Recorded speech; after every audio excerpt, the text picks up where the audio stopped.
सुप्रभात बच्चों। हम दिए जल उठे पाठ पढ़ रहे थे और यह पाठ दांडी यात्रा से संबंधित है। चलिए अब हम इस पाठ को आगे पढ़ते हैं। मही नदी के तट पर उस धूप अंधेरी रात में भी मेला जैसा लगा हुआ था। भजन मंडलियाँ थी, दांडिया रास में निपुण दरबार थे। उनके गीत के बोल थे, देखो गांधी का डांडिया रास, देखो वल्लभ का डांडिया रास, डांडिया रास सरकार का नाच, देखो विट्ठल का डांडिया रास, देखो भगवान का डांडिया रास। अर्थात ये जो भी दांडी यात्रा थी जो रास से होकर गुजरी, कहीं ना कहीं ये दिखाती है कि भारत और भारत विविध होते हुए भी एकता के सूत्र में बंधा हुआ है और ये लोग अंग्रेजी शासन का विरोध करने के लिए पूर्णतः सक्षम है और यह सब भारतीयों की एकजुटता का प्रतीक है। गांधी को नदी पार कराने की जिम्मेदारी रघुनाथ काका को सौंप दी गई थी।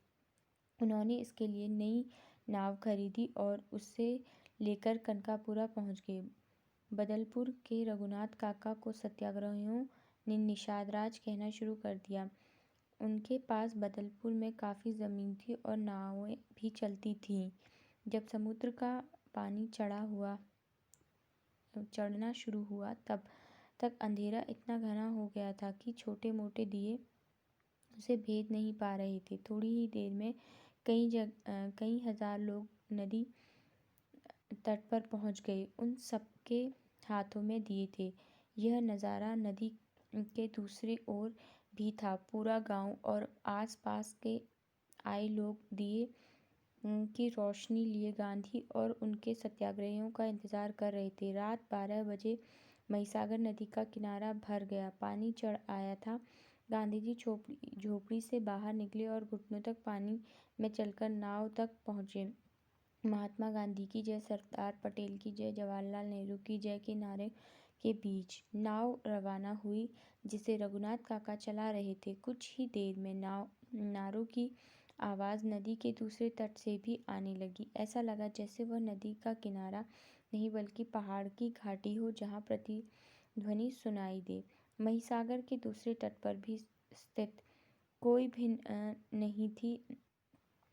उसी तरह का कीचड़ और दलदली ज़मीन। यह पूरी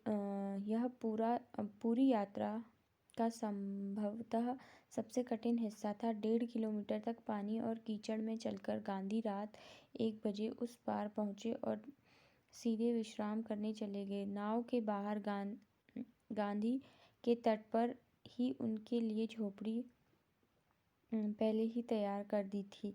गांधी जी के पार उतरने के बाद भी तट पर दिए लेकर लोग खड़े थे। अभी सत्याग्रहियों को भी उस पार जाना था। शायद उन्हें पता था कि रात में कुछ और लोग आएंगे जिन्हें नदी पार करनी होगी। इस तरह से दांडी मार्च की जो ये यात्रा है वो मही नदी को पार करते हुए पहुंची और अब तक वल्लभ भाई पटेल की गिरफ्तारी के अलावा कोई भी अप्रिय घटना नहीं हुई थी।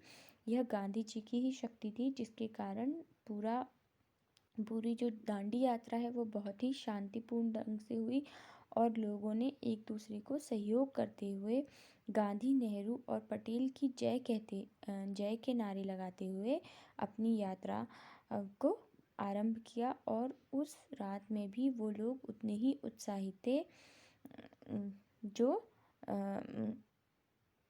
जितना वो दिन में होते। ठीक है। और गांधी जी ने भी उस नदी को पार करके वहाँ पर अंग्रेज़ों के खिलाफ उनको ये दिखाया कि भारतीय उनके विरोध में है और उन्होंने वहाँ जाकर नमक बनाकर उनके विरोध को उनके लाए हुए कानून को तोड़ने का प्रयास किया और इसी तरह से यहाँ पर भारतीयों की एकजुटता को दिखाया गया है।